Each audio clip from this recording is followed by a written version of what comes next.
Jusqu'à où le prix du Bitcoin peut monter? Où sera concrètement le top du prochain marché haussier sur lequel le Bitcoin va heurter et ensuite cracher énormément? Donc il faut absolument connaître ce top du pic du prochain marché haussier afin de vendre une bonne partie de ces crypto-monnaies à ce moment-là. Eh bien ça tombe bien puisque dans cette courte vidéo, je vais vous présenter 10 figures graphiques ou autres données qui vont nous indiquer la prochaine target sur laquelle il faudra absolument vendre beaucoup de son portefeuille en crypto-monnaie selon moi. Et vous allez constater qu'au final, ces 10 graphiques amènent plus ou moins vers la même target de vente.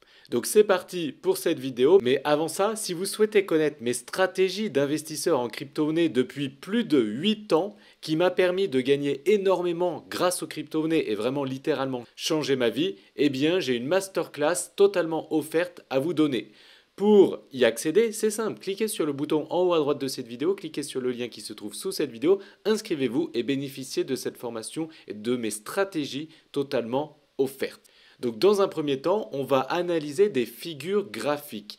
Pourquoi? Parce que généralement, quand on investit dans un actif, comme par exemple le Bitcoin et les crypto-monnaies, on peut voir que les courbes de ces actifs créent des figures graphiques. Et ces figures graphiques sont statistiquement cassées plus d'un côté que de l'autre. Du coup, en utilisant les statistiques et non nos avis, on peut statistiquement faire ce pari puisque les statistiques vont dans notre sens. Ces figures graphiques, en fait, elles sont généralement répétées des dizaines, si ce n'est des centaines de fois ces derniers mois et ces dernières années, et en plus sur différentes échelles, sur différentes timelines.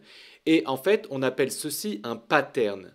Un pattern en trading est une stratégie utilisée par les traders ou les investisseurs pour identifier des modèles communs qui se répètent et qui statistiquement ont plus de chances d'être cassés d'un côté que de l'autre et nous donnent aussi des objectifs, des targets où il est bon de vendre. Et donc ces modèles communs qui se répètent régulièrement dans les graphiques financiers signifient des futurs mouvements de prix potentiels. Donc grâce à ça, grâce à ces patterns, eh bien on peut potentiellement prédire un peu ce que le cours pourrait faire dans les jours, semaines ou mois à venir.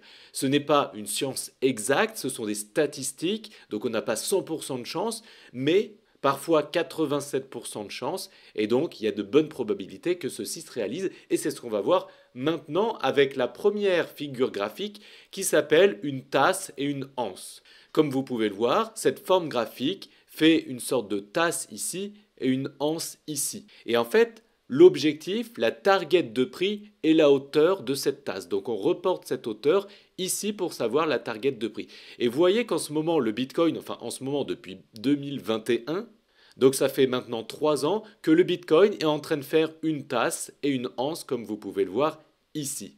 Donc du coup, pour savoir la prochaine target de prix, eh bien on prend la hauteur de l'anse et ça nous donne l'objectif tout simplement. Donc je reporte cette hauteur ici au moment de la cassure, donc potentiellement dans cette zone-là. Et donc vous voyez que la target de prix est aux alentours des 122 000 $. Et donc je vais faire ça aussi avec plein d'autres patterns, mais aussi plein d'autres graphiques. Et on va voir du coup si tous les objectifs de prix, les 10 qu'on va voir dans cette vidéo, vont vers le même niveau de prix, en l'occurrence les 122 000 $. Ensuite, il y a une autre figure graphique qui s'appelle un drapeau, ou en anglais, on appelle ça un bull flag.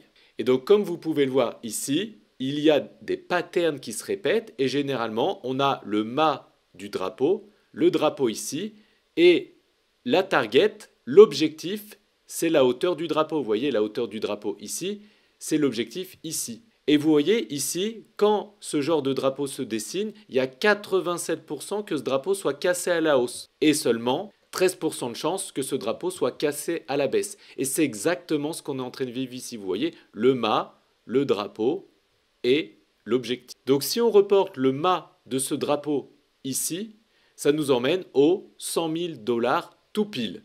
Mais après, on pourrait dire que le mât du drapeau n'est pas ici, mais peut-être est ici. Puisque là, bon, je suis en weekly, mais si on se met en daily, on peut voir qu'il y a une consolidation. Donc on pourrait croire un mât de drapeau ici. Donc là, ça serait plus les 100 000 $, mais ça serait plutôt les 88 000 $. Ou on pourrait dire que, à contrario, le mât du drapeau commence pas ici ni ici, mais ici. Donc dans ce cas-là, ça nous emmènerait aux 114 000 $. Ensuite, il y a une autre forme graphique qui s'appelle une reverse head and shoulders. Donc c'est-à-dire une épaule tête épaule inversée. Comme vous pouvez le voir ici, cette forme graphique a une ligne de cou ici et une épaule tête épaule inversée puisque c'est une sorte de bonhomme inversé. Et ensuite, l'objectif, la target de prix, c'est la taille de la tête. Et donc ici, on a plus ou moins pareil. La ligne de cou ici, épaule, tête, épaule. Et donc du coup, l'objectif de prix, c'est la hauteur de la tête. Donc là, ça nous emmène exactement aux 80 000 $. Ça veut dire que peut-être qu'il y aura une résistance aux 80 000 $ de manière assez importante pour aller potentiellement jusqu'aux 120 000 $, plus ou moins comme on l'a vu à l'instant. Ensuite, ce que j'aime bien utiliser, ce n'est plus des patterns ici, même si le retracement de Fibonacci utilise certains patterns qu'on peut retrouver dans la nature, mais je ne vais pas vous expliquer ce qu'est Fibonacci ici, mais généralement, il est naturel que les cours arrivent sur le chiffre d'or, les 1,618 de Fibonacci.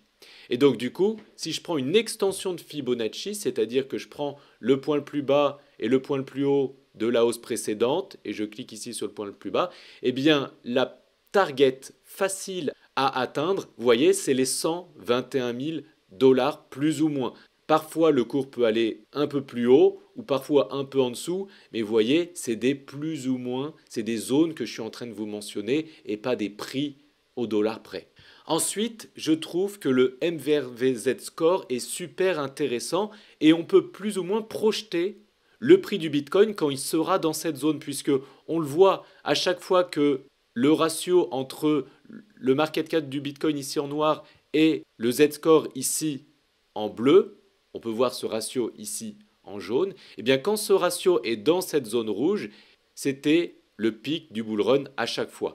Donc du coup, on peut calculer plus ou moins à quel prix le prix du Bitcoin sera dans cette zone.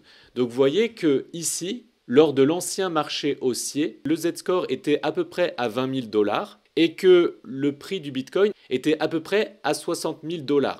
Donc c'est-à-dire que le ratio entre les deux était de 3. Donc le prix du Bitcoin était 3 fois plus grand que le Z-Score. Et nous étions du coup dans la zone rouge. Du coup, je pense que on a juste à faire un x3 plus ou moins. Ça peut être un peu plus, ça peut être un peu moins. C'est des zones, pas des prix précis. Mais on peut plus ou moins faire x3 par rapport au prix du Z-Score actuel pour avoir la prochaine target d'après ce Z-Score. Et donc, comme on peut le voir, aujourd'hui, le Z-Score est à peu près aux 40 000 $. C'est à peu près dans cette zone-là. Donc, même, on pourrait dire plutôt 35 000 $. Donc, si on fait 35 000 $ fois 3, eh bien, ça nous emmène aux 105 000 $. Ensuite, pareil, vous pouvez voir, on peut voir qu'à chaque fois que le CBBI était aux 100 points, comme vous pouvez le voir ici en bleu, nous étions sur un pic du marché haussier. Donc du coup, quand le CBBI sera aux 100 points dans le futur, eh bien, on peut le voir ici, on voit la target ici, on voit l'objectif ici. Si les 100 000 $ sont ici, bah, vous voyez, on sera à peu près aux 97 points du CBBI. Donc ça veut dire que normalement le prochain pic du marché haussier, selon cet indicateur, sera au-dessus des 100 000 $. Si on regarde cet indicateur, il nous dit qu'au printemps 2025, le Bitcoin pourrait avoir un pic entre les 129 000 et les 180 000 $. Donc lui, il nous dit une target bien plus haute que ce qu'on a vu précédemment. Cet indicateur nous dit que ça ira plutôt entre les 108 et les 150 000 $. Cet indicateur nous dit aussi entre les 108 et les 160 000 $. Et cet indicateur nous dit aussi plutôt dans les 160 000 $. Donc si on fait un intervalle de tous les chiffres que je vous ai dit, eh bien ça va entre 80 000 et 160 000 $. Donc du coup l'intervalle est un peu grand. Mais si on fait une moyenne ou la médiane de ce que je viens de vous évoquer, eh bien on est plutôt dans les plus ou moins dans les 120 125 000 dollars. Abonnez-vous pour ne plus louper mes vidéos et pour rappel, si vous souhaitez cette formation offerte dans laquelle je partage ma stratégie d'investissement qui m'a permis de gagner énormément d'argent grâce aux crypto-monnaies et de le garder par la suite, eh bien cliquez sur le bouton en haut à droite de cette vidéo, cliquez sur le lien qui se trouve sous cette vidéo pour y accéder gratuitement. A très bientôt dans une prochaine vidéo, j'espère, si vous êtes abonné. Ciao!